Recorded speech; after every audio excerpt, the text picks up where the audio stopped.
Hello, this is Noah with 302 3.6. Okay, so today we're talking about linear transformations. Little notation: when it has a t or an s or something of something, this is a transformation notation. It'll have a vector in here or a matrix or something, and then it'll equal a matrix that it's been transformed to, or like it'll be an A matrix times a vector and is equal to a matrix.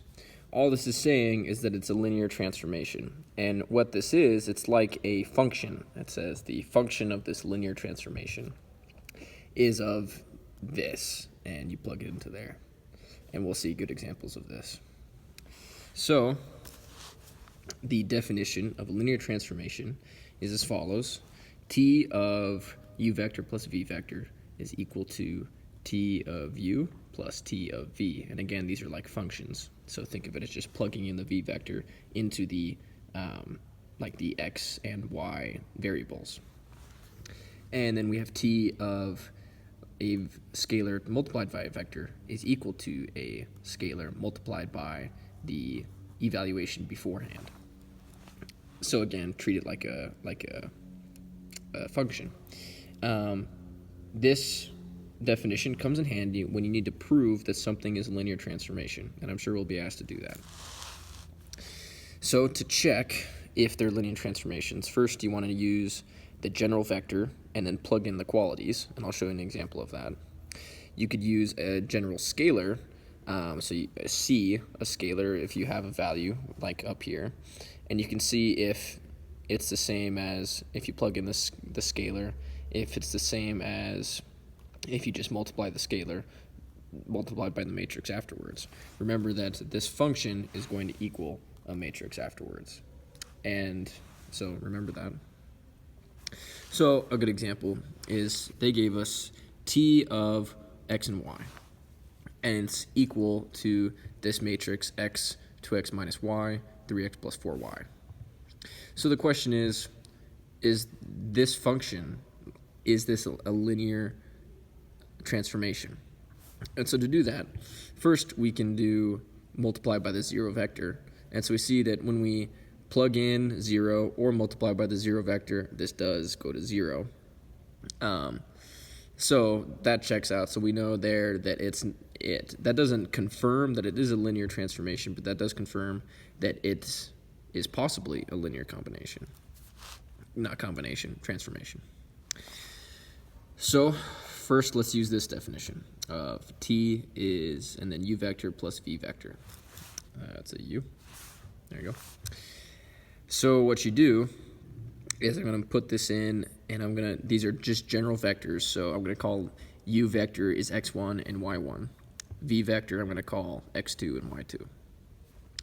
And so this definition that follows, and then this is going to equal t of x1 of y1 plus x2 of y2. So this right here and this right here is what you're going to plug into this up here. So I'm going to plug this in for x and this in for y. And once I do that and then combine like terms and simplify, what I'm going to get is x1 plus x2, 2x1 minus y1 plus 2x2 minus y2, 3x1 plus 4y1, 3x2 plus 4y2. Then, because of the properties of matrices, I can split these two up, and I have this. It's like splitting up a vector. I'm just splitting up the matrix, or the matrix. And I have this. This is what I started with in the beginning. I had x, 2x minus y, 2x plus y1. So what I can do here now is remember that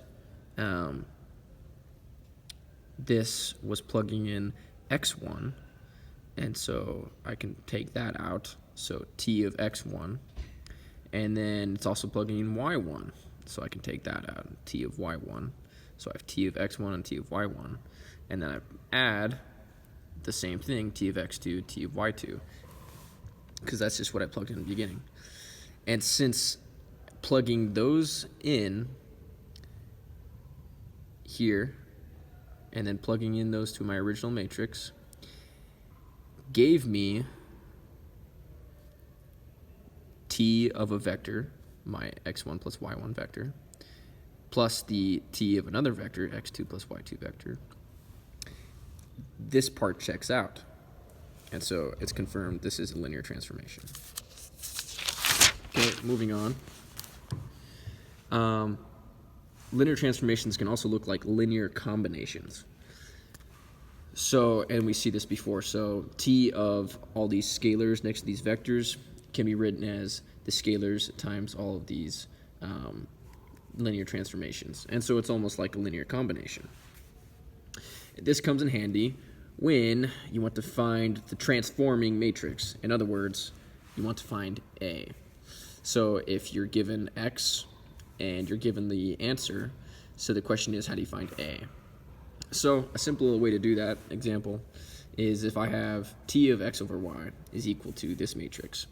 That means that A of X is equal to that same matrix. So what was done here is you can factor out the x's, and so you know that you have a 1, 2, and 3 here because you just plugged in x for there, so you know you have x of 1, 2, and 3. And then plus a y of then a 0, -1, and 4.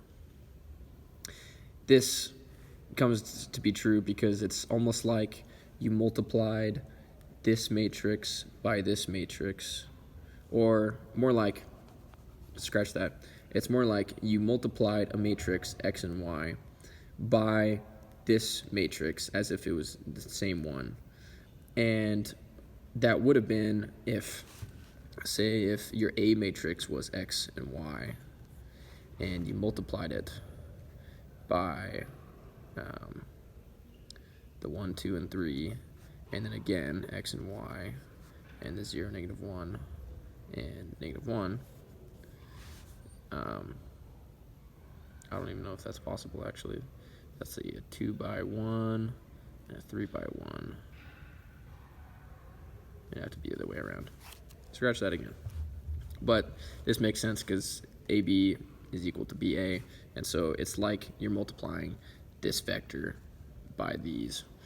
So because it's like that, and your vector that you're multiplying by, or your x, is xy, then your A is just a combination of these two. So 1, 2, 3, 0, -1, 4. And that's how you find A.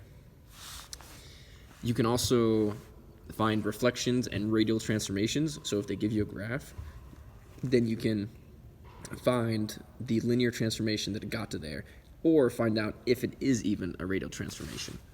And something simple can be done just using the coordinates of the vector and then using this process to find the matrix. Same thing. Something that also looks like a linear combination is using the columns of the identity matrix can help you to find A as well. So if I had the theorem here is that A is equal to the T of elementary column, or the identity column 1, identity column 2, and so on and so forth. So T of that is equal to A. And why that makes sense is because if you have A and then times an X, and since A is just equal to T of something, then we have these columns multiplied by the X's is equal to the T of something. Finally, you'll see that an S and then a little circle T, this is called a composition, either one. But we've seen this before with functions. So for example, we've seen f and then a little circle of g of x. This means that g of x, so whatever x is, you plug into g, and then whatever g comes out to be, you plug into f, and then that will be your function, and you'll see what that equals. So it's the same thing here, that s composite of t is equal to s multiplied by t. And this will help you to find the different transformations. Okay, so that's 3.6. Thanks for watching.